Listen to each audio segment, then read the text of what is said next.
ఏంటిది? పరమాణు నిర్మాణం. ఏమిటి పరమాణు నిర్మాణం? అసలు పరమాణువు అంటే పరమాణువు అంటే విభజింపవేలు కానీ అతి చిన్న కణాన్ని పరమాణువు అంటారని మనకు చాలామంది చెప్పున్నారు. ఎవరు చెప్పారు? John Dalton. ఎవరు చెప్పారు? జాన్ డాల్టన్ చెప్పారు. ముందు మన క్రీస్తు పూర్వం 500లో ఎవరు చెప్పారు? కణాదురు చెప్పడం జరిగింది. ఇదే సమయంలో డెమోక్రటిస్ కూడా చెప్పడం జరిగింది. పరమాణువుని విభజించలేము అని చెప్పడం జరిగింది. ఇదే విషయాన్ని జాన్ డాల్టన్ కూడా చెప్పడం జరిగింది. అయితే పరమాణువుని విభజించవచ్చు అని కొంతమంది చెప్పడం జరిగింది. కొంతమంది శాస్త్రవేత్తలు ప్రయోగపూర్వకంగా నిరూపించారన్నమాట. అందులో ఏంటంటే పరమాణువులు ఒక్కొక్కరు ఒక్కొక్క రకంగా విభజించి దాని యొక్క నిర్మాణాన్ని పూర్తి చేయడం జరిగింది. మొదటగా మనకు తెలుసు ఎవరు? జే థామ్సన్, తర్వాత గోల్డ్స్టైన్, రదర్ఫర్డ్, చాడ్విక్, వీళ్ళంతా కలిసి పరమాణువులోని ఎలక్ట్రాన్ ఉందని, ప్రోటాన్ ఉందని, న్యూట్రాన్ ఉందని, తర్వాత నీల్స్ బోర్ వచ్చి ఇవన్నీ స్థిరకక్షల్లో తిరుగుతున్నాయని, స్థిరకక్షలు తిరిగినవి NH/2π నిష్పత్తిలో ఉంటాయని, తర్వాత ఇది స్థిరకక్ష కాదు, ఇది మళ్ళీ స్థిరకక్షలతో పాటు దీర్ఘవృత్తాల కక్షలు కలిగి ఉంటాయని చెప్పి ఎవరు? సోమర్ఫీల్డ్.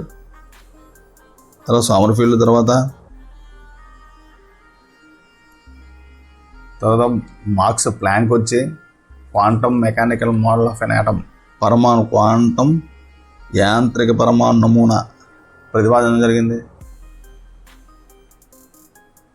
ఇక్కడ దాకుండా ష్రోడింగర్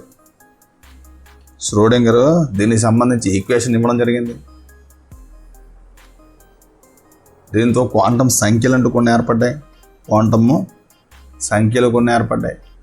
అందులో ఏంటి? వాటి ప్రధాన క్వాంటం సంఖ్య, 2 ఎజిముతుల క్వాంటం సంఖ్య, 3 అయస్కాంత క్వాంటం సంఖ్య, 4 స్పిన్ క్వాంటం సంఖ్య అని 4 చెప్పడం జరిగింది. దీని తర్వాత ఎలక్ట్రాన్ కాన్ఫిగరేషన్ చెప్పడం జరిగింది.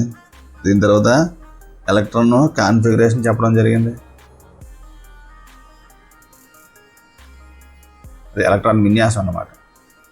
పౌలీవర్జన్ నియమం, తర్వాత ఆబో నియమం, తర్వాత హుండ్ నియమం.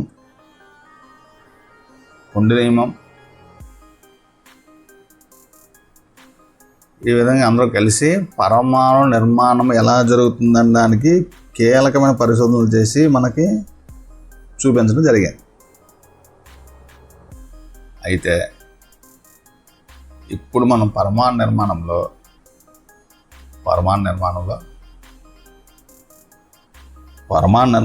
ప్రధానంగా తెలుసుకోవాల్సింది ఏంటంటే పరమాణువులో రుణావేశపూరిత ఎలక్ట్రాన్లు, ధనావేశ ప్రోటాన్లు మరియు రుణావేశపూరిత ఎలక్ట్రాన్లు, ధనావేశ ప్రోటాన్లు మరియు తటస్థ న్యూట్రాన్లు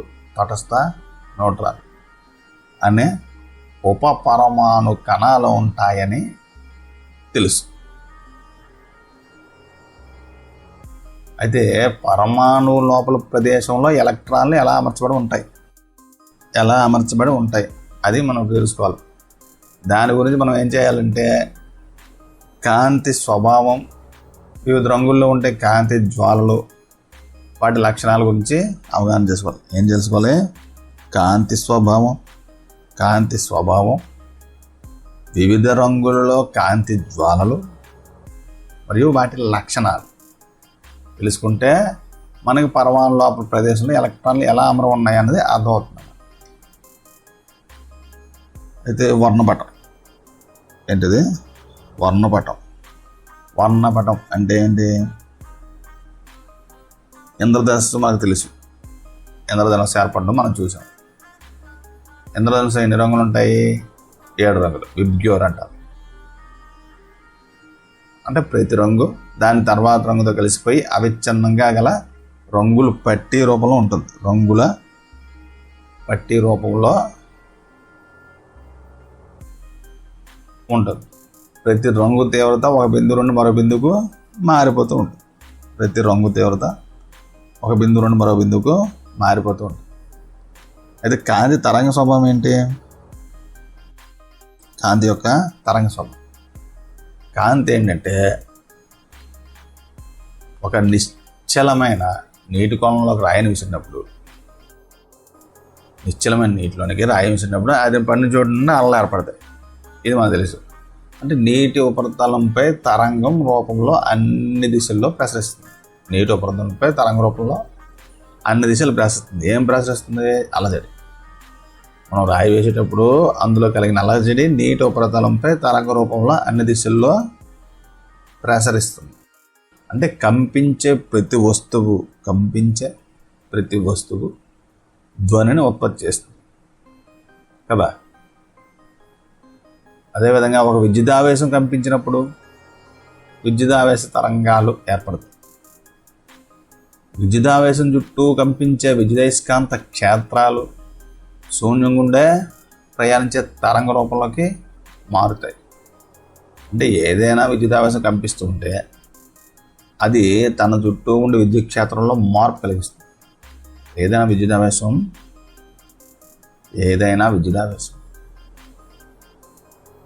కంపిస్తూ ఉంటే అది తన చుట్టూ ఉండే విద్యుత్ క్షేత్రంలో మార్పు కలిగిస్తుంది.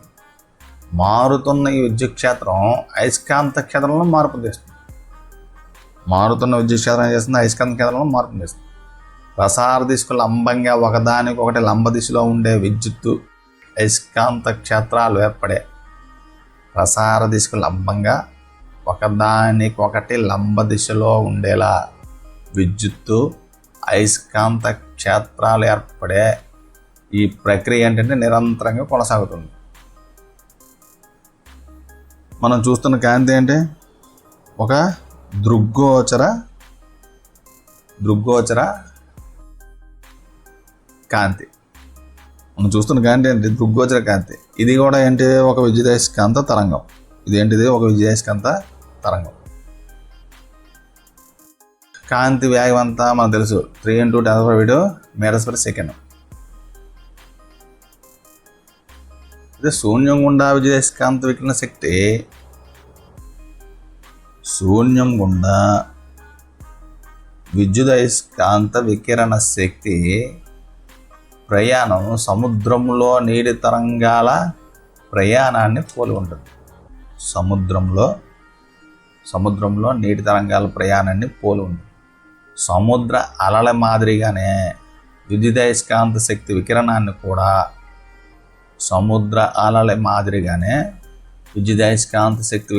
కూడా తరంగ దైర్ఘ్యము, పౌనఃపున్యం అనే లక్షణాల ద్వారా వివరించవచ్చు. తరంగ దైర్ఘ్యము, పౌనఃపున్యం అనే లక్షణాల ద్వారా వివరించవచ్చు.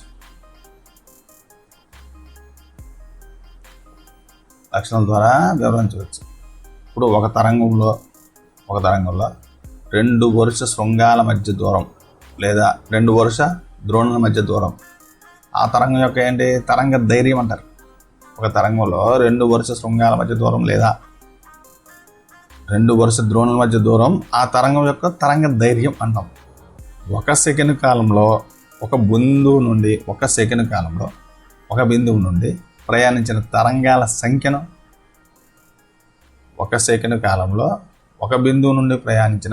తరంగాల సంఖ్యను పౌనఃపున్యం అంటాం. తరంగ ధైర్యం అంటే ఏంటి? 2 వరుస శృంగాలు లేదా ద్రోణుల మధ్య దూరం ఒక సెకండ్ కాలంలో బిందువు నుండి ప్రయాణించిన తరంగాల సంఖ్య. ఇది పౌనఃపున్యం ఏంటి? ఒక సంఖ్య. ఏ సంఖ్య? తరంగాల సంఖ్య. తరంగ ధైర్యం, పౌనఃపున్యం మరియు కాంతి వేగం మధ్య సంబంధాన్ని ఏమని చెప్తామంటే λ = 1/μ. λ = 1/μ లేదా c = μλ. ఎందుకంటే ఇది ఒక సార్వత్రిక సమీకరణం. ఇదేంటంటే అన్ని తరంగాలకు వర్తిస్తుంది. ఈ సమీకరణం అంటే అన్ని తరంగాలకు వర్తిస్తుంది. తరంగం యొక్క పౌనఃపున్యం పెరిగిన కొద్దీ దాని తరంగదైర్ఘ్యం పౌనఃపున్యం పెరుగుతున్న కొద్దీ దాని యొక్క తరంగదైర్ఘ్యం అవుతుంది. అది ఇన్వర్స్లీ ప్రపోర్షనల్ ఉంది కాబట్టి తగ్గుతుంది. అంటే విద్యుదయస్కాంత తరంగాలు విస్తృత వైవిధ్యం గల పౌనఃపున్యాల సముదాయం. విద్యుదయస్కాంత తరంగాలు విస్తృత వైవిధ్యం గల పౌనఃపున్యాల సముదాయం. విద్యుదయస్కాంత తరంగాల మొత్తం పౌనఃపున్యాల సముదాయాన్ని విద్యుదయస్కాంత వర్ణపటం అంటారు. విద్యుదయస్కాంత తరంగాల మొత్తం పౌనఃపున్యాల సముదాయాన్నే విద్యుదయస్కాంత వర్ణపటం అంటాం. ప్రకృతిలో దృగ్గోచర కాంతి వర్ణపటాన్ని ఇంద్రధనస్సు ఏర్పడడం మనం ఒక ఉదాహరణ తీసుకోవచ్చు. ఇప్పుడు ఇంద్రధనస్సులో ఏంటి, ప్రతి రంగు ఒక నిర్దిష్ట తరంగదైర్ఘ్యాన్ని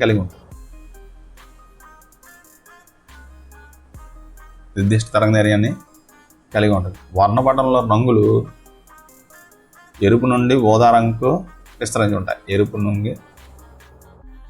ఎరుపు రంగు నుండి ఊదా రంగుకు విస్తరించి ఉంటాయి. ఎరుపు రంగు అంటే ఎక్కువ తరంగదైర్ఘ్యం ఉంటుంది, ఊదా రంగుకి తక్కువ తరంగదైర్ఘ్యం ఉంటుంది. మానవుని కంటితో చూడగలిగే రంగుల సముదాయాన్ని దృశ్యకాంతి అంటారు. మానవుని కంటితో చూడగలిగే రంగుల సముదాయాన్ని దృశ్యకాంతి అంటాం. ఎరుపు రంగు నుండి ఊదా రంగు వరకు ఉన్న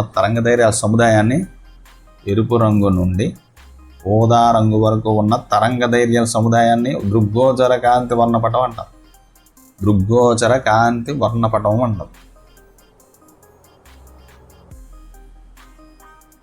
అయితే వర్ణపటం ఎలా ఉంటుంది?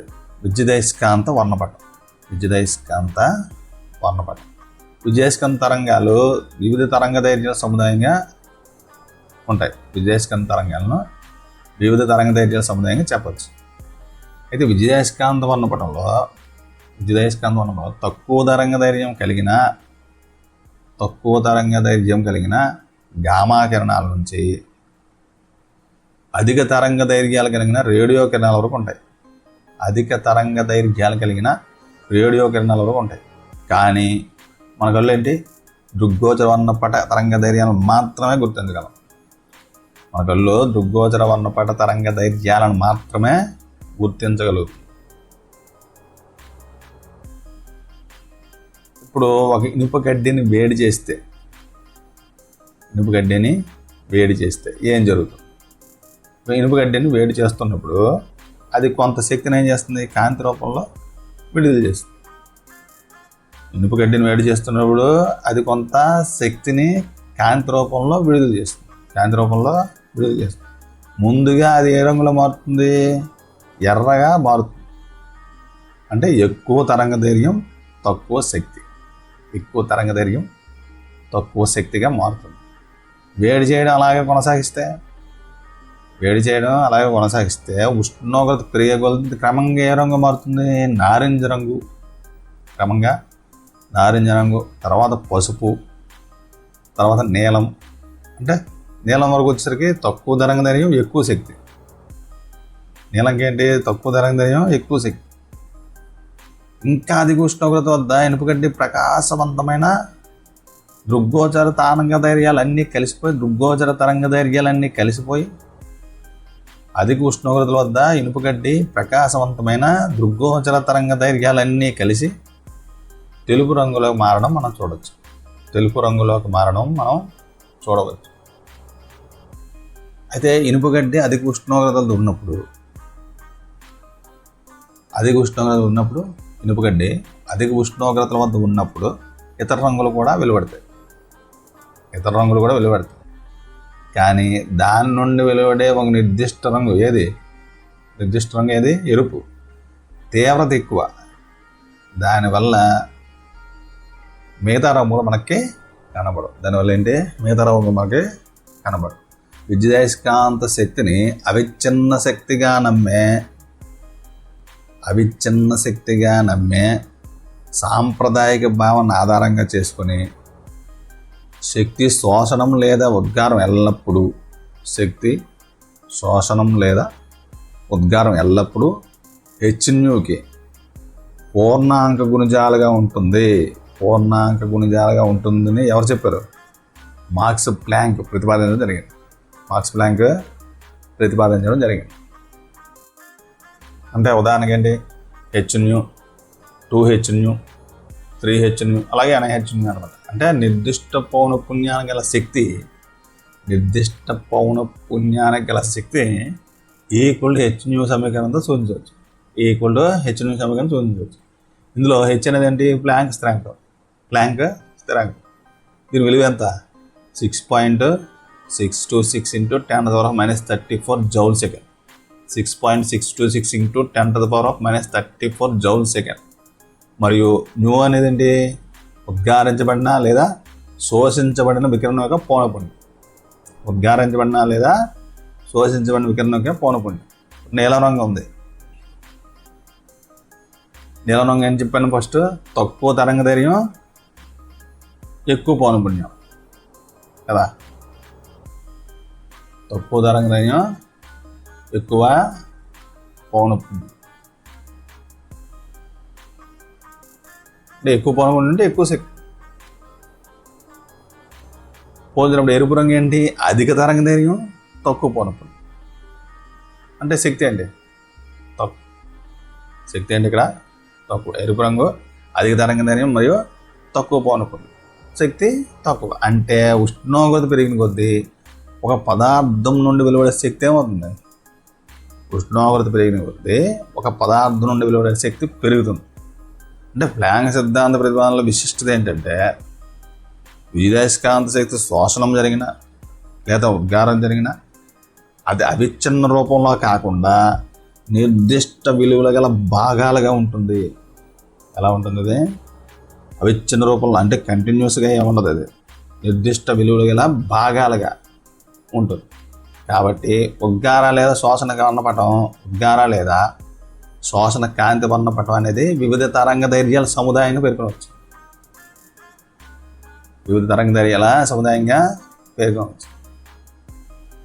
ఇప్పుడు ఒక కృత్యం చూద్దాం. ఇప్పుడు చిటికెడు క్యూప్రిక్ క్లోరైడ్ను వాచ్ గ్లాసులో తీసుకొని గాఢ హైడ్రోక్లోరిక్ ఆమ్లంను కలిపి ముద్దగా చేయండి. ఒక ప్లాటినం తీగ చివరను రింగులా మడిచి లూప్ లాగా చేసి దానిపై ముద్దను తీసుకొని సన్నని జ్వాలపై పెట్టండి.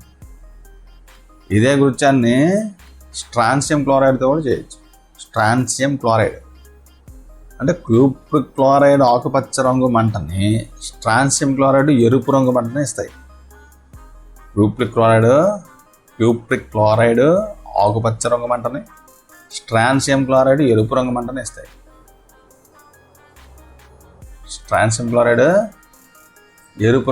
ఇస్తాయి. వీధి దీపాల్లోని సోడియం ఆవిర్లు పసుపు రంగును ఉత్పత్తి చేస్తాయి. పసుపు రంగును ఉత్పత్తి చేస్తాయి. అందుకని ఎవరు కనబడతాయి? మనకి పసుపు రంగులో కనబడతాయి.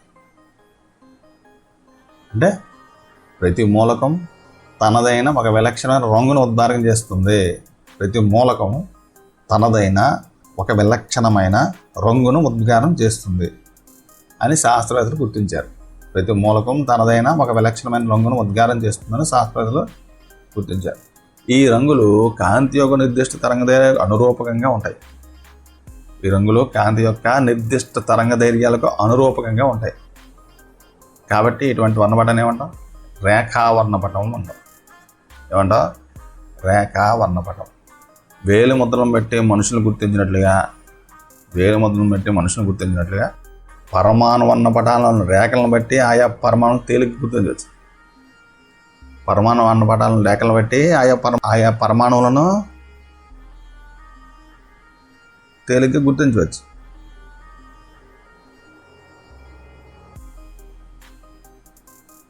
బోర్ పరమాణు మనం చూద్దాం ఒకసారి. ఇదేంటి? డావిష్ భౌతిక శాస్త్రవేత్త. పరమాణు నిర్మాణం మరియు క్వాంటం సిద్ధాంతం గురించి ప్రాథమిక అవగాహన కల్పించాడు. క్వాంటం సిద్ధాంతం గురించి ప్రాథమిక అవగాహన కల్పించాడు. అందుకు గాను ఇతనికి 1922లో నోబెల్ బహుమతి వచ్చింది. పరమాణు నిర్మాణం మరియు క్వాంటం సిద్ధాంతం ప్రాథమిక అవగాహన కల్పించాడు. అందుకు ఇతను 1922 సంవత్సరంలో నోబెల్ బహుమతి పొందాడు. బోర్ ఒక తత్వవేత్త. తర్వాత సాంకేతిక పరిశోధన ముందుకు నడిపించిన వ్యక్తుల్లో ముఖ్యుడు అనమాట. ఇది బోర్ ఒక పరమాణును ప్రతిపాదించాడు. అది మనకు తెలుసు. ఏమని చెప్పాడు? పరమాణువు చుట్టూ ఎలక్ట్రాన్లు ఉంటాయని, అవి ఒక స్థిర కక్షలో తిరుగుతాయని చెప్పడం జరిగింది. ఇతను హైడ్రోజన్ వర్ణపటాన్ని తయారు చేశాడు, తీసుకున్నాడు. ఈయన హైడ్రోజన్ పరమాణు వర్ణపటాన్ని తీసుకుని పరమాణు నమూనాను ప్రతిపాదించాడు. అయితే హైడ్రోజన్ రేఖావర్ణపటం పరమాణు నిర్మాణం గురించి ఏం చెప్తుంది అంటే, పరమాణువులో ఎలక్ట్రాన్లు కేంద్రం చుట్టూ నిర్దిష్ట దూరాల్లో ఉన్న నియమిత శక్తి స్థాయిల్లో లేదా స్థిర కర్పరాల్లో ఉంటాయి. పరమాణువుల ఎలక్ట్రాన్లు కేంద్రం నుండి నిర్దిష్ట దూరాల్లో ఉన్న నియమిత శక్తి స్థాయిల్లో లేదా స్థిర కర్పరాల్లో ఉంటాయి. నియమిత శక్తి స్థాయిలో లేదా స్థిర కర్పరాల్లో ఉంటాయి. ఎలక్ట్రాన్ తక్కువ స్థాయి నుండి అంటే భూస్థాయి నుండి ఎక్కువ స్థాయికి చేరినప్పుడు ఏమవుతుంది? శక్తిని గ్రహిస్తుంది. ఎలక్ట్రాన్ తక్కువ స్థాయి నుండి ఎక్కువ శక్తి స్థాయికి వెళ్ళినప్పుడు ఏంటి? శక్తిని గ్రహిస్తుంది. అదేవిధంగా ఎక్కువ శక్తి స్థాయి నుండి తక్కువ శక్తి స్థాయికి దూకినప్పుడు శక్తిని విడుదల చేస్తుంది. పరమాణువులో గల ఎలక్ట్రాన్లు నిర్దిష్టమైన శక్తి విలువలు ఉంటాయి. ఇవి E1, E2, E3 అంటే ఎలక్ట్రాన్ల శక్తి క్వాంటీకరణం చెంది ఉంటుందన్నమాట. ఈ శక్తులకు సంబంధించిన స్థాయిలను స్థిర శక్తి స్థాయిలు, స్టేషనరీ స్టేట్స్ అంటారు. ఈ శక్తులకు సంబంధించిన స్థాయిలను స్థిర స్థాయిలు అని, వీటికి ఉండే శక్తి విలువలను శక్తి స్థాయిలు అని అంటారు. అంటే stationary states, energy levels. Electron యొక్క ప్రాథమిక శక్తి స్థాయిని భూస్థాయి అని అంటారు. ఎలక్ట్రాన్ శక్తిని గ్రహించినప్పుడు అది ఎక్కువ శక్తి స్థాయికి చేరుతుంది. అప్పుడు ఎలక్ట్రాన్ ఎలా ఉందంటాం? ఉత్తేజ స్థాయిలో ఉందని అంటాం. ఎలక్ట్రాన్ ఉందని ఎలా చెప్తాము? ఉత్తేజిత స్థాయిలో ఉందని చెప్తాం. ఎలక్ట్రాన్ తాను గ్రహించిన శక్తిని అలా ఉంచుకుంటుందా? ఎలక్ట్రాన్ ఉత్తేజిత స్థాయి ఎక్కువ కాలం ఉండదు. అది శక్తిని కోల్పోయి తిరిగి భూస్థాయికి చేరుకుంటుంది. ఇలా ఎలక్ట్రాన్ కోల్పోయిన శక్తి విద్యుదయస్కాంత శక్తి రూపంలో విడుదలవుతుంది. ఇది నిర్దిష్ట తరంగదైర్యాన్ని కలిగి ఉంటుంది. ఈ తరంగదైర్ఘ్యం దృగ్గోచర వర్ణపట తరంగదైర్ఘ్య అవధిలో ఉంటే అది వర్ణపటంలో ఉద్గార రేఖగా కనిపిస్తుంది. ఈ తరంగదైర్ఘ్యం దృగ్గోచర వర్ణపట తరంగదైర్ఘ్య అవధిలో ఉంటే అది వర్ణపటంలో ఉద్గార రేఖగా కనిపిస్తుంది. బోర్ పరమాణు నమూనా ఏంటంటే హైడ్రోజన్ వర్ణపటంలో కనిపించే రేఖల గురించి వివరించగలిగింది. హైడ్రోజన్ పరమాణుకు సంబంధించి రేఖా వర్ణపటాన్ని వివరించడానికి బోర్ నమూనా ఒక విజయవంతమైన నమూనాగా పేర్కొనవచ్చు. హైడ్రోజన్ పరమాణుకు సంబంధించిన రేఖా వర్ణపటాన్ని వివరించడానికి బోర్ నమూనా ఒక విజయవంతమైన నమూనా. అయితే హైడ్రోజన్ రేఖా వర్ణపటాన్ని అధిక సామర్థ్యం గల వర్ణపటదర్శినితో పరిశీలించినప్పుడు ఉపరేఖల సమూహాలు కనిపించాయి. హైడ్రోజన్ రేఖా వర్ణపటాన్ని అధిక సామర్థ్యం గల వర్ణపటదర్శినితో పరిశీలించినప్పుడు కొన్ని ఉపరేఖల సమూహాలు కనిపించాయి. బోర్ పరమాణు నమూనా రేఖా వర్ణపటంలో రేఖలు కొన్ని ఉపరేఖలకు విడిపోవడాన్ని వివరించలేకపోయాయి.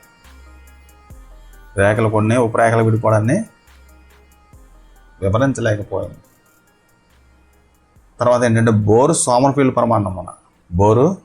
సోమర్ఫీల్డ్ పరమాణు నమూనా. ఇప్పుడు రేఖావర్ణ పటంలో రేఖలు ఉపరేఖలు విడిపోవడాన్ని విశదీకరించడానికి సోమర్ఫీల్డ్ బోర్ నమూనాను స్వల్పంగా ఆధునీకరించాడు. అతను దీర్ఘవృత్తాకార కక్ష అనే భావన ప్రవేశపెట్టాడు. రేఖావర్ణ పటంలో రేఖలు ఉపరేఖలుగా విడిపోవడాన్ని విశదీకరించేందుకు సోమర్ఫీల్డ్ బోర్ నమూనాని స్వల్పంగా ఆధునీకరించాడు. అతనేంటి దీర్ఘవృత్తాకార కక్ష అనే భావన ప్రవేశపెట్టాడు. బోర్ ప్రతిపాదించిన వృత్తాకార కక్షని అలాగే ఉంచుతూ ఇతను రెండవ కక్షకి ఒక దీర్ఘవృత్తాకార కక్షని, మూడవ కక్షకు రెండు దీర్ఘవృత్తాకార కక్షలను కలుపుతూ పరమాణు కేంద్రకం ఈ దీర్ఘవృత్తాకార కక్ష యొక్క రెండవ ప్రధాన నాబుల్లో ఒకదానిపై ఉంటుందని ప్రతిపాదించాడు. ఇతను రెండవ కక్షకి ఒక దీర్ఘవృత్తాకార కక్షని, మూడవ కక్షకు రెండు దీర్ఘవృత్తాకార కక్షలను కలుపుతూ పరమాణు కేంద్రకం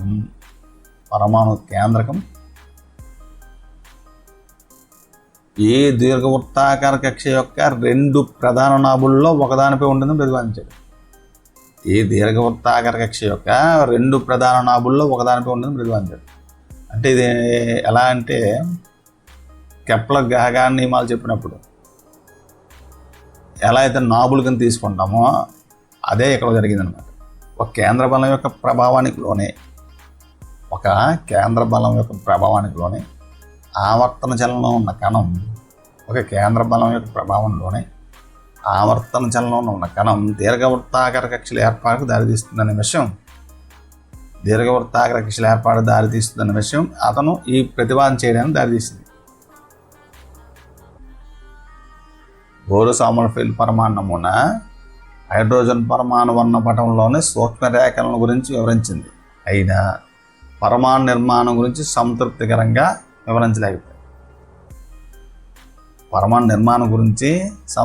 వివరించలేదు. అయితే ఒకటి కన్నా ఎక్కువ ఎలక్ట్రాన్లు ఉన్న పరమాణు వర్ణపటాల వివరించడంలో ఈ నమూనా ఫెయిల్ అయింది.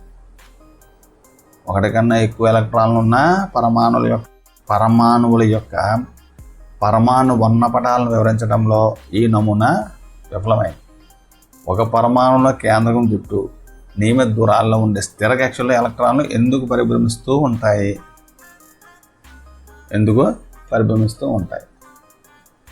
దీనికి ఏంటంటే మాక్స్ ప్లాంక్, ఈయన ఒక జర్మన్ దేశ సైద్ధాంతిక భౌతిక శాస్త్రవేత్త. మాక్స్ ప్లాంక్ ఎవరైతేనో జర్మన్ దేశ సైద్ధాంతిక భౌతిక శాస్త్రవేత్త. క్వాంటం సిద్ధాంతాన్ని రూపొందించిన రూపకర్త. దీనికి గాను ఇతను భౌతిక శాస్త్రంలో 1918లో నోబెల్ ప్రైజ్ పొందాడు. సైద్ధాంతిక భౌతిక శాస్త్ర అభివృద్ధికి ప్లాంక్ చాలా సహాయపడ్డాడు.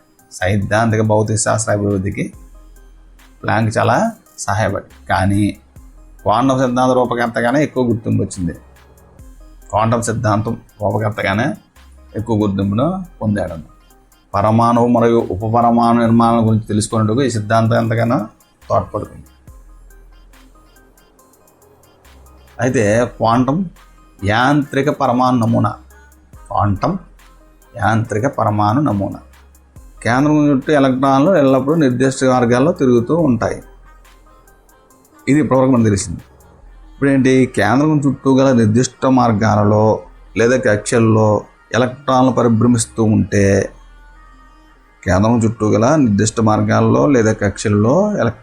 పరిభ్రమిస్తూ ఉంటే నియమిత కాల వ్యవధులలో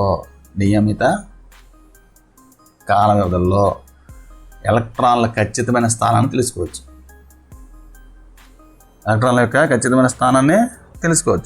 అయితే ఇప్పుడు మనకు తెలియాల్సింది ఏంటంటే ఎలక్ట్రాన్ యొక్క వేగం ఎంత, తర్వాత ఎలక్ట్రాన్ యొక్క ఖచ్చితమైన స్థానం కనుగొనడం సాధ్యమేనా? ఎందుకంటే ఇవి మన కంటికి కనిపించవు. ఎలక్ట్రాన్ యొక్క వేగం అని తెలుసుకోవాలి ఒకటి, రెండోది ఖచ్చితమైన స్థానాన్ని కనుక్కోవడం సాధ్యమేనా, ఇది కూడా తెలుసుకోవాలి. ఎందుకని ఎలక్ట్రాన్లు కంటికి కనిపించవు. వేగాన్ని స్థానాన్ని ఎలా కనుక్కోవడం? చిమ్మ చీకటిలో వస్తువుని వెతకడానికి మనకేం కావాలి? టార్చ్ లైట్ కావాలి. అలాగే చీకట్లో వస్తువుని వెతకడానికి మనకి టార్చ్ లైట్ కావాలి. అలాగే ఎలక్ట్రాన్ విన్యాసాన్ని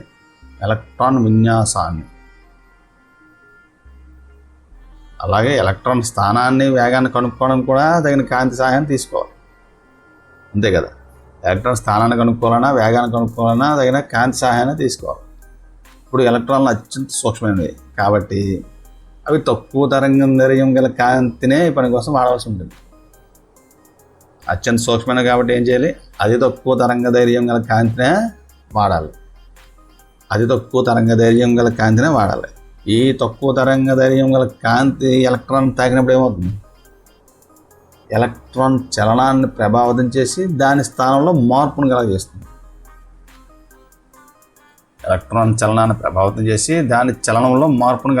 అందువల్ల ఎలక్ట్రాన్ స్థానాన్ని కానీ వేగాన్ని కానీ ఖచ్చితంగా మనం ఒకేసారి కనుక్కోలేము. ఇప్పుడు ఈ తక్కువ తరంగ ధైర్యం గల కాంతిని ఎలక్ట్రాన్ తాకితే అదేం చేస్తుంది? ఎలక్ట్రాన్ చలనాన్ని ప్రభావితం చేస్తుంది. అప్పుడు దాని చలనంలో మార్పు వస్తుంది. అప్పుడు దాని స్థానాన్ని కానీ వేగాన్ని కానీ మనం కనుక్కోలేము. కాబట్టి ఏం చేయాలి? ఇప్పుడు పరమాణువులో ఎలక్ట్రాన్లు నిర్దిష్ట మార్గంలో తిరగవు. ఏమర్థమవుతుంది? ఇప్పుడు మనకి పరమాణువుల ఎలక్ట్రాన్లు నిర్దిష్టమైన మార్గాల్లో తిరగవు. బోర్ నమూనా ప్రతిపాదించినట్లు ఎలక్ట్రాన్లు కేంద్రం చుట్టూ నిర్దిష్టమైన మార్గాలను అనుసరించవు. కాబట్టి పరమాణువుకు నిర్ణీతమైన హద్దు అంటూ ఏముండదు. కాబట్టి పరమాణువులో ఎలక్ట్రాన్ ఖచ్చితంగా ఎక్కడ ఉంటుందో చెప్పడం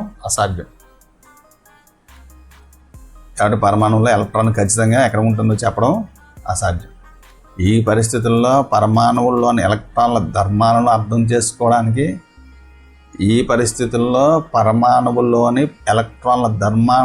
చేసుకోవడానికి ఇర్విన్ ష్రోడింగర్ క్వాంటం యాంత్రిక పరమాణు నమూనా ప్రతిపాదించాడు.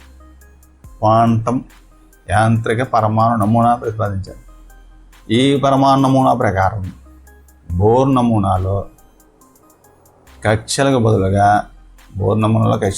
ఒక నిర్దిష్ట సమయంలో ఎలక్ట్రాన్లు పరమాణువుల కేంద్రం చుట్టూ నిర్ణీత ప్రాంతంలో అధికంగా ఉంటాయి అని చెప్పవచ్చు. ఈ పరమాణు నమూనా ప్రకారం బోర్ నమూనాలను కక్షలకు బదులుగా ఒక నిర్దిష్ట సమయంలో ఎలక్ట్రాన్లు పరమాణువులో కేంద్రకం చుట్టూ నిర్ణీత ప్రాంతంలో అధికంగా ఉంటాయి.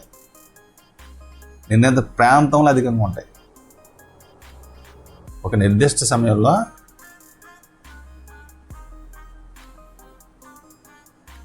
ఎలక్ట్రాన్లు ఉండే ప్రాంతాన్ని మనం ఏమని చెప్పవచ్చు అంటే, పరమాణు కేంద్రకం చుట్టూ ఎలక్ట్రాన్ కనుగొనగలిగే సంభావ్యత ఏ ప్రాంతంలో అయితే అధికంగా ఉంటుందో ఆ ప్రాంతాన్ని ఆర్బిటాల్ అంటారు. పరమాణు కేంద్రకం చుట్టూ ఎలక్ట్రాన్ కనుగొనే సంభావ్యత ఏ ప్రాంతంలో అధికంగా ఉంటుందో ఆ ప్రాంతాన్ని ఆర్బిటాల్ అంటాం. కేంద్రకం చుట్టూ ఒక ప్రాంతంలో కేవలం కొన్ని ఆర్బిటాలు మాత్రం ఉంటాయి. ఒకే శక్తి స్థాయిలో చెందిన ఆర్బిటాల గురించి క్వాంటం సంఖ్యల ఆధారంగా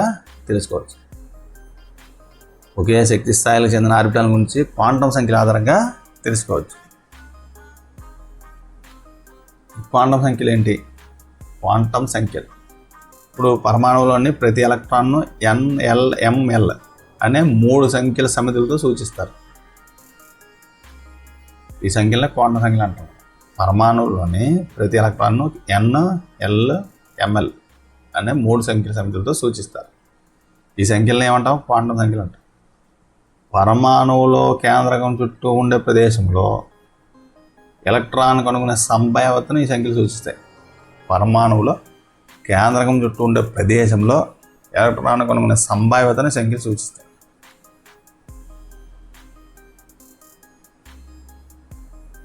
అయితే క్వాంటం సంఖ్యల వల్ల మనం ఏం తెలుసుకుంటాం అంటే, క్వాంటం సంఖ్యలు పరమాణు కేంద్రం చుట్టూ ఎలక్ట్రాన్లు ఉన్న ప్రాంతం గురించి మరియు కేంద్రం చుట్టూ పరమాణు కేంద్రకం చుట్టూ ఉన్న ఎలక్ట్రాన్లు ఉన్న ప్రాంతం గురించి మరియు వాటి శక్తుల గురించి తెలుసుకుంటాం. వాటి యొక్క శక్తుల గురించి తెలుసుకుంటాం. అయితే ప్రధాన క్వాంటం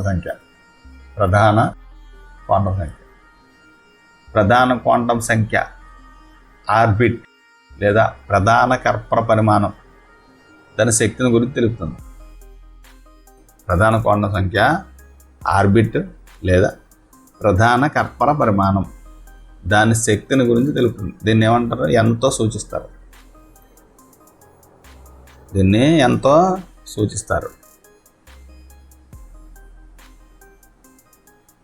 ప్రధాన క్వాంటం సంఖ్య n = 1, 2, 3, 4 కింద ఉంటాయి. n విలువ పెరిగే కొద్దీ ఆర్బిట్ పరిమాణం అవుతుంది, పెరుగుతుంది. n విలువ పెరిగే కొద్దీ ఆర్బిట్ పరిమాణం పెరుగుతూ ఉంటుంది. అలాగే అందులో ఎలక్ట్రాన్లకు కేంద్రకానికి మధ్య దూరం కూడా పెరుగుతుంది. అందులో ఉండే ఎలక్ట్రాన్లకు మరియు కేంద్రకానికి మధ్య ఉండే దూరం కూడా పెరుగుతుంది. n విలువలో పెరుగుదల శక్తి స్థాయిలో పెరుగుదలను సూచిస్తుంది. n విలువ పెరుగుదల శక్తి స్థాయిలో పెరుగుదలని సూచిస్తుంది. అంటే n = 1, 2, 3 విలువలు గల స్థాయిలకు KLM లతో సూచిస్తారు. అంటే ప్రతి n విలువకు ఒక ప్రధాన కర్పరం ఉంటుంది. అంటే KLM అని ఉందనుకోండి కర్పరం, దాని విలువలు ఎంత? 1, 2, 3, 4 n = అలా తీసుకుంటాం అన్నమాట. కోణీయ ద్రవ్యవేగ క్వాంటం సంఖ్య. ఈ క్వాంటం సంఖ్య దేంతో అంటే Lతో సూచిస్తారు. దీన్నే మనం ఎజిముతల క్వాంటం సంఖ్య అంటాం. ప్రధాన క్వాంటం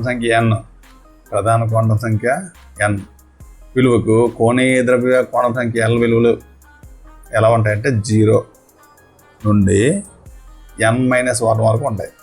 0 నుండి n-1 వరకు ఉంటాయి. ప్రతి L విలువ ఒక ఉపకర్పణాన్ని సూచిస్తుంది. ఒక ఉపకర్పణాన్ని సూచిస్తుంది. అంటే ప్రతి L విలువ కేంద్రకం చుట్టూ ఉన్న ప్రాంతంలో ఉండే ఒక నిర్దిష్ట ఉపకర్పణం ఆకృతిని గురించి తెలుపుతుంది. ప్రతి L విలువ కేంద్రకం చుట్టూ ఉన్న ప్రాంతంలో ఉండే ఒక నిర్దిష్ట ఉపకర్పణం ఆకృతిని గురించి తెలుపుతుంది. ఇప్పుడు ఒక ఆర్బిటాల్ లేదా ఉపకర్పణాలకు సంబంధించిన విలువల ఆధారంగా ఉపకర్పణాలకు సంబంధించిన విలువలను సాధారణంగా SPDF సంకేతాలతో సూచిస్తారు. L = 0, 1, 2, 3 అనుకోండి. అప్పుడు ఆర్బిటాల్ పేరు ఏమవుతుంది? SPDF అన్నమాట. ఇప్పుడు n = 1 అయింది అనుకోండి. n = 1 అయితే L = 0. అప్పుడు ఏంటి? 1s అనే ఒకే ఒక ఉపకర్పణం ఉంటుంది అన్నారు. 1s అనే ఒకే ఒక ఉపకర్పణం ఉంటుంది. అది n = 2 అయినప్పుడు L = 0తో పాటు 0తో ఏంటి? 2s వస్తుంది ఉపకర్పణం. అలాగే L = 1తో 2p అనే మరొక ఉపకర్పణం కలిసి మొత్తం 2 ఉపకర్పణాలు వస్తాయి. n = 3 అయితే L = 0, 1, 2 అలా వస్తుంది. తర్వాత 4 అయితే n = 4 అయితే L = 0, 1, 2, 3 అని వస్తుంది. 0 అనేది 1s, 1 అనేది 2p, 0 అనేది s ఆర్బిటాల్ కింద వస్తుంది, 1 అది p ఆర్బిటాల్కి వస్తుంది, 2 ఏమో d ఆర్బిటాల్కి వస్తుంది, 3 ఏమో f ఆర్బిటాల్కి వస్తుంది అన్నమాట. తర్వాత అయస్కాంత క్వాంటం సంఖ్య ఎలా చూస్తారో mlతో సూచిస్తాం. ml ఇది 0తో కలిపి -L నుండి +L వరకు పూర్ణాంక విలువలను కలిగి ఉంటుంది. అంటే ఒక నిర్దిష్ట అయస్కాంత క్వాంటం సంఖ్య mlకు 2l+1 విలువ కలిగి ఉంటుంది. 2l+1 అంటే -L, -l+1, -1, comma plus L minus 1 plus L minus 1 comma plus L ఇలా ఉంటుంది సీక్వెన్స్. అయితే ప్రతి పరమాణువులో గల ఆర్బిటాల్ ప్రాదేశిక దృగ్విన్యాసం. ఇది పరమాణువులో గల ఆర్బిటాల్ల ప్రాదేశిక దిగ్విన్యాసాన్ని తెలుపుతుంది. Spatial orientation. ఆర్బిటాల్గా పరమాణువులో గల ఆర్బిటాల్ల ప్రాదేశిక దిగ్విన్యాసాన్ని చూపిస్తుంది. అంటే ఈ క్వాంటం సంఖ్యకు విలువలు పరమాణువుల్లో ఒక ఆర్బిటాల్ వేరే ఆర్బిటాల్తో పోల్చినప్పుడు ప్రాదేశికంగా ఏ విధంగా అమర్చబడి ఉన్నది అనే విషయం తెలియజేస్తుంది. ఒక క్వాంటం సంఖ్య యొక్క విలువలను పరమాణువులో ఒక ఆర్బిటాల్ వేరొక ఆర్బిటాల్తో పోల్చినప్పుడు ప్రాదేశికంగా ఏ విధంగా అమర్చబడి ఉంది అనే విషయాన్ని తెలియజేస్తుంది. ఇప్పుడు L = 0 అండి. 0 అయితే 2L + 1 = ఏమవుతుంది? 1. ML విలువ ఏమవుతుంది? 1 అవుతుంది. 1s అనే ఆర్బిటాల్ మాత్రమే ఉంటుంది అందులో. తర్వాత L = 1 అయితే 2L + 1 = ఎంత? 3. L = 1 అయితే మనకి 2L + 1 కాబట్టి ఎంత అవుతుంది? 3. అంటే MLకు 3 విలువలు ఉంటాయి. MLకి ఎన్ని ఉంటాయి? 3 విలువలు ఉంటాయి. -1, 0 మరియు 1. అంటే XYZ అక్షాల వెంబడి 3 విధాలుగా అమర్చబడి ఉంటాయి అన్నమాట. XYZ అక్షాల వెంబడి 3 విధాలుగా అమర్చబడి PX, PY, PZ అనే 3 p ఆర్బిటాల్ కలిగి ఉంటుంది. PX, PY, PZ అనే 3 p ఆర్బిటాల్ కలిగి ఉంటుంది. ఈ 3 p ఆర్బిటాలు సమానమైన శక్తిని కలిగి ఉంటాయి. 3 p ఆర్బిటాలు సమానమైన శక్తిని కలిగి ఉంటాయి. MLలో ఒక పరమాణువులో కలిగి ఉండే విలువల సంఖ్య ఒక నిర్దిష్ట విలువకి దానికి సంబంధించిన ఉపకల్పనలో ఉండే ఆర్బిటాల్ సంఖ్యని సూచిస్తుంది. ఒక నిర్దిష్ట విలువకి దానికి సంబంధించిన ఉపకల్పనలో ఉండే ఆర్బిటాల్ సంఖ్యని సూచిస్తుంది. ఒక ఉపకల్పనలోని ఆర్బిటాలన్నీ ఒకే శక్తిని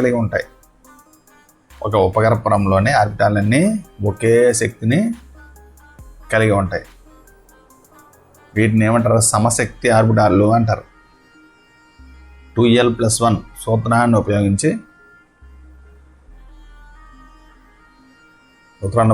కింది పట్టిని చూసామనుకోండి. N = 1 అయితే 0. ML అవుతుంది 0. ఉపకల్పన సంఖ్య ఎంత? 1s. ఇందులో గల ఆర్బిటాల్ సంఖ్య ఎంత? 1. అది N = 2 తీసుకుంటే 0, 1, 0, -1, 0 + 1, 2s, 2p. ఇక్కడ 1, ఇక్కడ ఎన్ని? 3 ఆర్బిటాల్ సంఖ్య ఉంటుంది. తర్వాత N = 3 తీసుకుంటే 0, 1, 2, 0, -1, 0 + 1, -2, -1, 0 + 1 + 2. అంటే 3s, 3p, 3d. అంటే 1, 3, 5. తర్వాత 4 తీసుకుంటే 0, 1, 2, 3, 0, -1, 0 + 1, అలాగే -2 నుండి +2 వరకు, -3 నుండి +3 వరకు, 4s, 4p, 4d, 4f, 1, 3, 5, 7 ఏంటి ఆర్బిటాల్ సంఖ్య. అయితే S ఆర్బిటాల్ ఎలా ఉంటుంది? గోళాకారంగా ఉంటుంది. p ఆర్బిటాల్ డంబెల్ ఆకారంలో ఉంటాయి. d ఆర్బిటాల్ డబుల్ డంబెల్ ఆకారంలో ఉంటాయి. అది ఇక్కడ ఏంటంటే S ఆర్బిటాల్ ఇది. ఇక PX orbital, PY orbital, PZ orbital. ఈ p ఆర్బిటాల్ అన్నీ కలిస్తే ఈ విధంగా ఉంటుంది. అదే d ఆర్బిటాల్ తీసుకున్నాం అనుకోండి. dXY, dyz, dzx, తర్వాత dx² - y², dz². ఇలా ఉంటాయి అన్నమాట వాటి యొక్క ఆకృతి. ప్రతి ఉపకల్పనలో గరిష్టంగా ఉపకల్పనలో ఉండే ఆర్బిటాల్ సంఖ్యకు రెట్టింపు సంఖ్యలో ఎలక్ట్రాన్లు ఉంటాయి. ప్రతి ఉపకల్పనలో గరిష్టంగా ఉపకల్పనలో ఉండే ఆర్బిటాల్ సంఖ్యకు రెట్టింపు సంఖ్యలో ఎలక్ట్రాన్లు ఉంటాయి. ఇప్పుడు S ఉపకల్పనం తీసుకుందాం.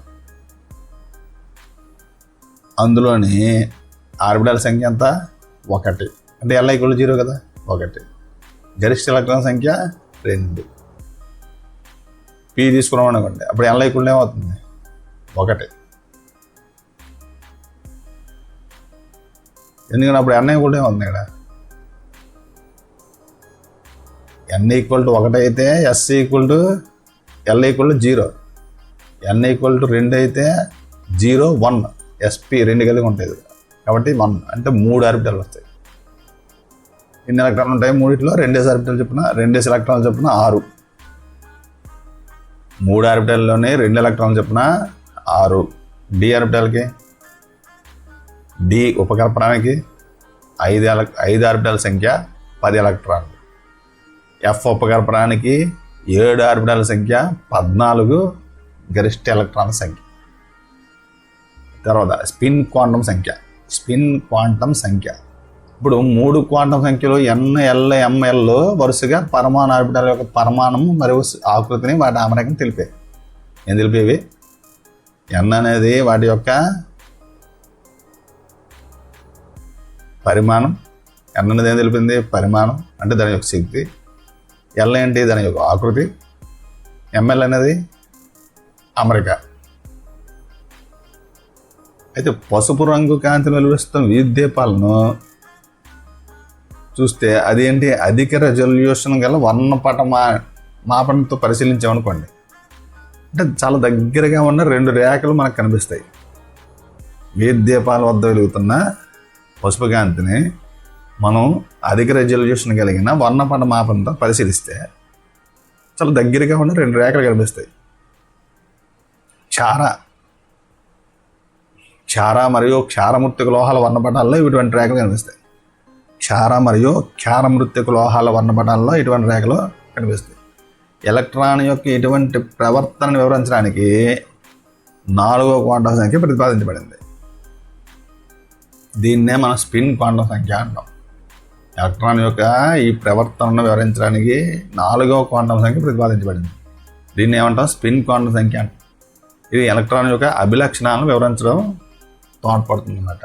ఇది ఎలక్ట్రాన్ యొక్క అభిలక్షణాలను వివరించడానికి తోడ్పడుతుంది. దీన్ని ఎంఎస్తో సూచిస్తాం. ఈ క్వాంటం సంఖ్య ఎలక్ట్రాన్ స్పిన్కు ఉండే 2 రకాల దిగ్విన్యాసం సూచిస్తుంది. అవేంటంటే ఒకటి సవ్య దిశలోని, రెండోది అపసవ్య దిశలో ఉండే స్పిన్ను సూచిస్తాయి అన్నమాట. ఒకటి సవ్య దిశలో స్పిన్, రెండోది అపసవ్య దిశలో ఉండే స్పిన్. అంటే ఎలక్ట్రాన్లకు 2 రకాల స్పిన్లు విలువలు ధనాత్మకం అయితే ఆ స్పిన్లు సమాంతరంగా లేకపోతే వ్యతిరేక దిశలో ఉంటాయి. ఎలక్ట్రాన్లకు 2 రకాల స్పిన్ విలువలు ధనాత్మకం అయితే ఆ స్పిన్లు సమాంతరంగాను లేకపోతే వ్యతిరేక దిశలో ఉంటాయి అన్నమాట. ఇప్పుడు బహు ఎలక్ట్రాన్లు కలిగిన పరమాణులో ఒక నిర్దిష్ట ఆర్బిటాల్లో ఎక్కువ సంఖ్యలో ఎలక్ట్రాన్లు ఉన్నప్పుడు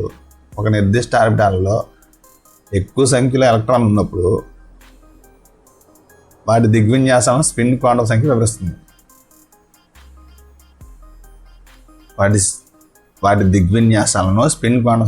కర్పరాల్లో, ఉపకర్పరాల్లో, ఆర్బిటాల్లో ఎలక్ట్రాన్లు ఎలా చేరుతాయి? కర్పరాల్లోని, ఉపకర్పరాల్లోని, ఆర్బిటాల్లోని అసలు ఎలక్ట్రాన్లు ఎలా చేరుతాయి అంటే పరమాణువులోని ఎలక్ట్రాన్లు కర్పరాలు, ఉపకర్పరాలు మరియు ఆర్బిటాల్లో ఎలక్ట్రాన్ల పంపిణీని ఏమంటాం మనం అంటే ఎలక్ట్రాన్ విన్యాసం అంటాం. Electronic configuration.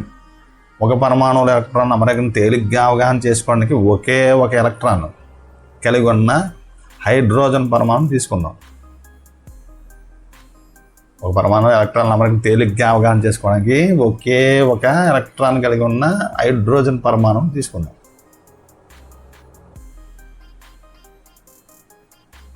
ఇప్పుడు ఎలక్ట్రాన్ విన్యాసాన్ని సూచించాలంటే మొదట మనం ఏం చేయాలంటే దానికి కొన్ని సంకేతాలు ఉన్నాయి. సంకేతాలు ప్రధాన శక్తి స్థాయి అంటే N విలువ, ఉపశక్తి స్థాయి అంటే L విలువ, ఉపశక్తి స్థాయిలో ఎలక్ట్రాన్ సంఖ్య అంటే X విలువ. ప్రధాన శక్తి స్థాయి అంటే N విలువ, ఉపశక్తి స్థాయి అంటే L విలువ మరియు ఉపశక్తి స్థాయిలో గల ఎలక్ట్రాన్ సంఖ్య అంటే X విలువ. దీన్ని ఎలా రాస్తాం అంటే NL⁴ X. ఉదాహరణకి హైడ్రోజన్ పరమాణు తీసుకుంటే దాని పరమాణు సంఖ్య ఎంత? 1. ఇప్పుడు ఎలక్ట్రాన్ విన్యాసం రాసామనుకోండి, ఏమని రాస్తాం? 1. ఏంటిది 1? దాని యొక్క ఎన్ విలువ ప్రధాన శక్తి స్థాయి కాబట్టి ఎన్ విలువ 1. ఎల్ విలువ ఏంటి? L equal 0. 0 అయింది ఏమవుతుంది? S orbital. అందులో ఉన్న ఎలక్ట్రాన్లన్నీ ఒకే ఎలక్ట్రాన్ ఉంది కాబట్టి 1. ఆర్బిటాల్లో ఎలక్ట్రాన్ సంఖ్యను సూచిస్తుంది ఏది? 1. కోణీయ ద్రవ్యవేగ క్వాంటం సంఖ్యను సూచిస్తుంది ఏది? ఎస్. ప్రధాన క్వాంటం సంఖ్య సూచిస్తుంది 1. ఎలక్ట్రాన్ విన్యాసంలో ఎలక్ట్రాన్ యొక్క స్పిన్ను కూడా సూచించవచ్చు. అది ఎలా సూచించవచ్చు అంటే, ఎలక్ట్రాన్ విన్యాసంలో ఎలక్ట్రాన్ యొక్క స్పిన్ను కూడా సూచించవచ్చు. అంటే హైడ్రోజన్ పరమాణు ఎలక్ట్రాన్ కలిగి ఉండే క్వాంటం సంఖ్య సమితి విలువలను తీసుకుంటే ఎన్ ఈక్వల్ ఏంటి? 1, L equal 0, ML equal 0, MS equal 1/2. అంతే కదా. ఇప్పుడు ఇక్కడ యారో మార్కు ఈ విధంగా చూపించవచ్చు. ఎక్కువ సంఖ్యలో ఎలక్ట్రాన్లు కలిగి ఉన్న పరమాణు లక్షణాలు తెలుసుకోవాలంటే, ఎక్కువ సంఖ్యలో ఎలక్ట్రాన్లు కలిగి ఉన్న పరమాణు లక్షణాలు తెలుసుకోవాలంటే మనకి వాటి యొక్క ఎలక్ట్రాన్ విన్యాసం తెలియాలి. అయితే పరమాణులు వివిధ ఆర్బిటాల్లో ఎలక్ట్రాన్ల అమరిక ఎలక్ట్రాన్ల పరంగా ఒక పరమాణు యొక్క ప్రవర్తన తెలియజేస్తుంది. పరమాణువుల్లో వివిధ ఆర్బిటాలలో ఎలక్ట్రాన్ల అమరిక ఎలక్ట్రాన్ల పరంగా ఆ పరమాణు యొక్క ప్రవర్తన తెలియజేస్తుంది. అంటే పరమాణు యొక్క క్రియాశీలతను అవగాహన చేసుకోవడం పనిచేస్తుంది అన్నమాట. ఇప్పుడు హీలియం ఉంది. 1 కంటే ఎక్కువ ఎలక్ట్రాన్ గల పరమాణువుల ఎలక్ట్రాన్ విన్యాసం వివరించడానికి 3 నియమాలు ప్రతిపాదించారు. 1 కంటే ఎక్కువ ఎలక్ట్రాన్లు గల పరమాణువుల ఎలక్ట్రాన్ విన్యాసాన్ని వివరించడానికి 3 నియమాలు ఉపకరిస్తాయి. అవి ఏంటంటే పౌలీ-వర్జన్ నియమం, ఆబ్బో నియమం లేదా తర్వాత హుండ్ నియమం.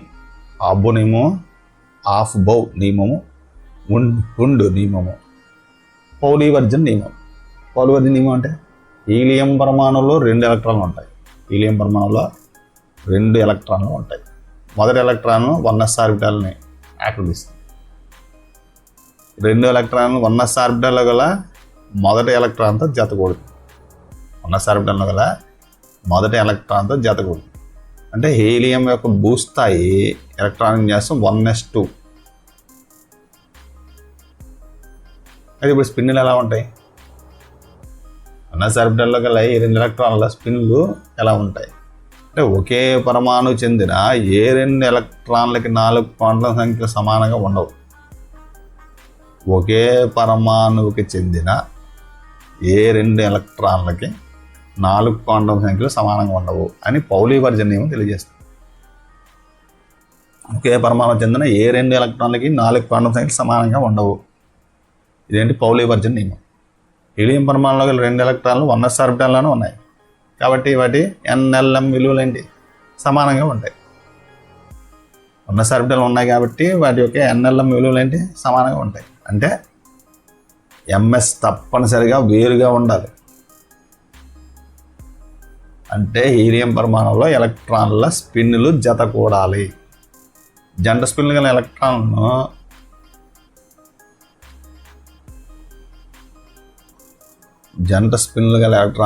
ఈ విధంగా సూచిస్తాం అన్నమాట. ఒక ఎలక్ట్రాన్ యొక్క ప్లస్ ఆఫ్ అయితే 2వ ఎలక్ట్రాన్ యొక్క మైనస్ ఆఫ్ అవుతుంది. ఎంఎస్ విలువలు అనగా ఒకే ఆర్బిటాల్లో గల 2 ఎలక్ట్రాన్ స్పిన్లు వ్యతిరేక దిశలో ఉంటాయి. ఒక ఆర్బిటాల్లో గరిష్టంగా ఎన్ని ఎలక్ట్రాన్లు ఉంటాయని చెప్పుకున్నాం? దీన్ని కూడా పౌలీ-వర్జన్ నియమం చెప్తుంది. ఒక ఆర్బిటాల్లో గల గరిష్టంగా ఉంచగల ఎలక్ట్రాన్ల సంఖ్యను పౌలీ-వర్జన్ నియమం తెలియజేస్తుంది.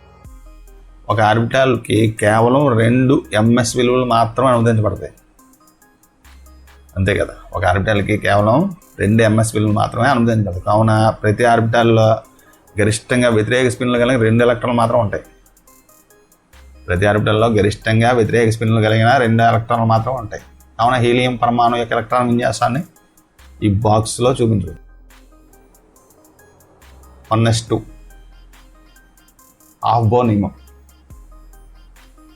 బౌ నియమం. పరమాణు సంఖ్య పెరిగే క్రమంలో ఒక మూలకం నుంచి మరొక మూలకానికి వెళుతున్న కొలది పరమాణు సంఖ్య పెరిగే క్రమంలో ఒక మూలకం నుంచి మరొక మూలకానికి వెళ్తున్న కొలది పరమాణు ఆర్బిటాల్లో ఒక్కో ఎలక్ట్రాన్ కలుస్తూనే ఉంటుంది. పరమాణు సంఖ్య పెరిగే కొలది ఒక మూలకం నుంచి మరొక మూలకానికి వెళ్తున్న కొలది పరమాణు ఆర్బిటాల్లో ఒక ఎలక్ట్రాన్ కలుస్తూనే ఉంటుంది. ఒక కర్పూరంలో ఉండే ఎలక్ట్రాన్ల గరిష్ట సంఖ్యని 2nతో సూచిస్తాం. 2n స్క్వేర్తో సూచిస్తాం. ఒక కర్పూరంలో ఉండే ఎలక్ట్రాన్ల సంఖ్యని గరిష్ట ఎలక్ట్రాన్ల సంఖ్యని 2n స్క్వేర్తో సూచిస్తాం. n అంటే ఇక్కడ ప్రధాన క్వాంటం సంఖ్య. అలాగే ఉపకర్పణం SPDFలో ఉండే గరిష్ట ఎలక్ట్రాన్ సంఖ్య ఏంటి? 2 × 2l+1. 2 × 2l+1. ఇక్కడ L = 0 1 2 3. 0 1 2 3 L విలువ. ఈ సూత్రం ఆధారంగా గరిష్టంగా వివిధ ఉపకర్పణాల్లో వరుసగా 2, 6, 10, 14 ఎలక్ట్రాన్లు ఉంటాయని మనకు తెలుసు. 2, 6, 10, 14 ఎలక్ట్రాన్లు ఉంటాయని మనకు తెలుసు. అయితే పరమాణువు భూస్థాయిలో ఉన్నప్పుడు ఎలక్ట్రాన్లు అతి తక్కువ శక్తి కలిగి ఆర్బిటాల్లో చేరుతూ పరమాణువు భూస్థాయిలో ఉన్నప్పుడు ఎలక్ట్రాన్లు అతి తక్కువ శక్తి కలిగిన ఆర్బిటాల్లో చేరుతూ అలా మొత్తం ఎలక్ట్రాన్ల సంఖ్య పరమాణు సంఖ్య సమానం అయ్యే వరకు నిండేలా దాని ఎలక్ట్రాన్ చేస్తూ నిర్మించబడుతుంది. ఇది ఆహ్బో నియమం. పరమాణువు భూస్థాయిలో ఉన్నప్పుడు ఎలక్ట్రాన్లు ఏంటి? అతి తక్కువ శక్తి కలిగిన ఆర్బిటాల్లో చేరుతూ అలా మొత్తం ఎలక్ట్రాన్ల సంఖ్య పరమాణు సంఖ్యకి సమానం అయ్యే వరకు నిండేలా దాని ఎలక్ట్రాన్ చేసి నిర్మించబడుతుంది. దీన్నే ఆహ్బో నియమం అంటారు. ఆహ్బో అంటే ఊర్ధ్వ నిర్మాణం అని అర్థం. ఏంటిది? జర్మనీ భాషలో ఆహ్బో అంటే ఊర్ధ్వ నిర్మాణం. అని అర్థం. ఈ నియమం ప్రకారం పరమాణువులోని ఆర్బిటాల్లో ఎలక్ట్రాన్ నిండే క్రమం ఆర్బిటాల్ ఆరోహణ శక్తి క్రమంలో ఉంటుంది. ఎలక్ట్రాన్ నిండే క్రమం ఆర్బిటాల్ల ఆరోహణ శక్తి క్రమంలో ఉంటుంది. ఈ నియమం ద్వారా ఏంటంటే ఒక పరమాణు యొక్క ఎలక్ట్రాన్ విన్యాసం రాయడానికి 2 సూత్రాలు సహాయపడతాయి.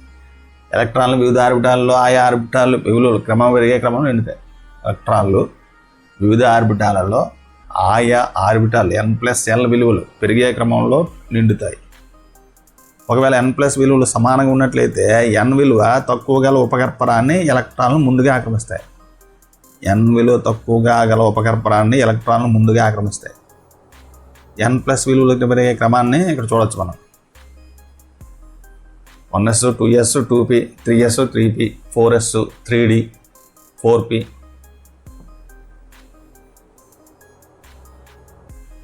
3s 3p చూసాక ఇక్కడ 3d వచ్చింది. 3dకి ముందు 4s వచ్చింది.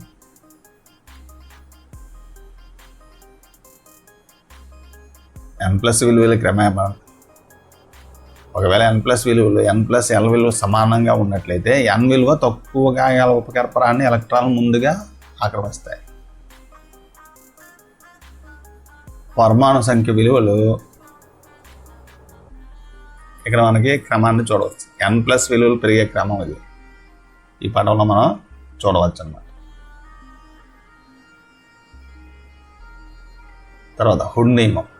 ఈ నియమం ప్రకారం సమాన శక్తి కలిగిన అన్ని ఖాళీ ఆర్బిటాలు ఒక్కొక్క ఎలక్ట్రాన్ చే ఆక్రమించిన తర్వాతనే ఎలక్ట్రాన్లు జతకూడడం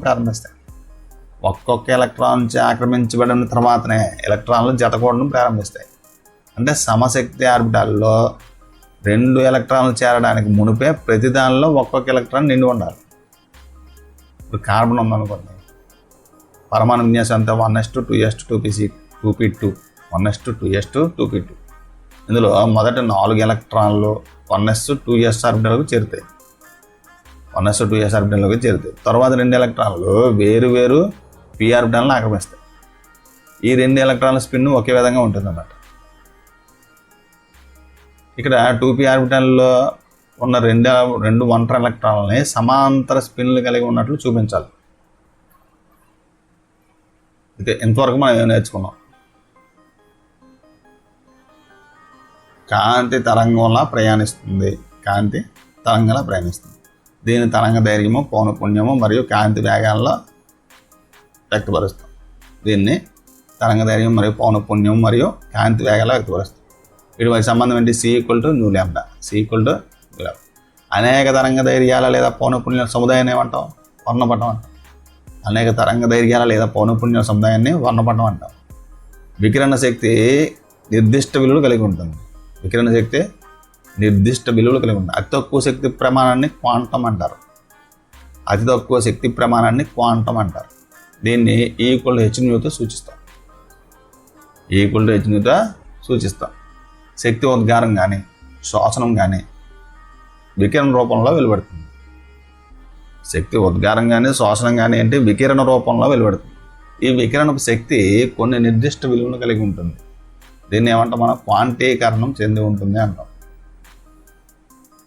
క్వాంటీకరణం చెంది ఉంటుంది అంటే వికిరణ శక్తి కొన్ని నిర్దిష్ట విలువలను కలిగి ఉంటుంది. బోర్ పరమాణువులో ఎలక్ట్రాన్లు నిర్దిష్ట శక్తి స్థాయిలో తిరుగుతుంటాయి, నిర్దిష్ట శక్తి స్థాయిలో ఉంటాయి.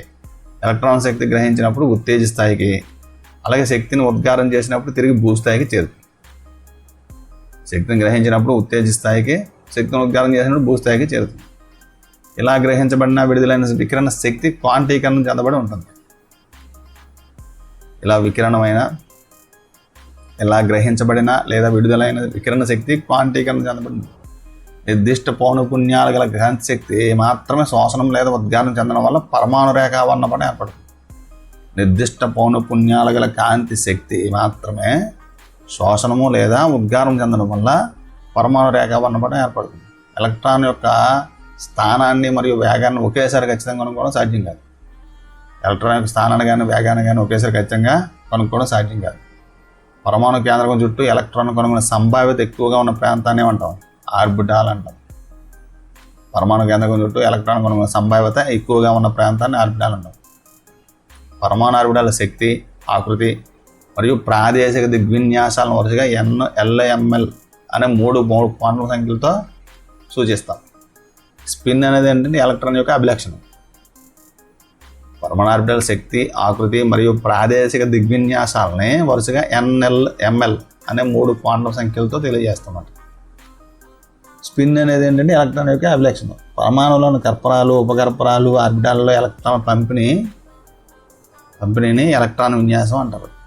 పరమాణువులోని కర్పరాలు, ఉపకర్పరాలు, ఆర్బిటాల్లో ఎలక్ట్రాన్ల పంపిణీని ఎలక్ట్రాన్ యొక్క విన్యాసం అంటారు. పాలివర్జ్ నియమం ఏం చెప్తుంది? ఏదైనా ఒక ఆర్బిటాల్లో వ్యతిరేక స్పిన్లు కలిగిన 2 ఎలక్ట్రాన్లు మాత్రమే గరిష్టంగా ఉండగలవు. ఏదైనా ఒక ఆర్బిటాల్లో వ్యతిరేక స్పిన్లు కలిగిన 2 ఎలక్ట్రాన్లు మాత్రమే గరిష్టంగా ఉండగలవు. ఆబో నియమం ఏం చెప్తుంది? ఎలక్ట్రాను అతి తక్కువ శక్తి గల ఆర్బిటాల్ని ముందుగా ఆక్రమిస్తుంది.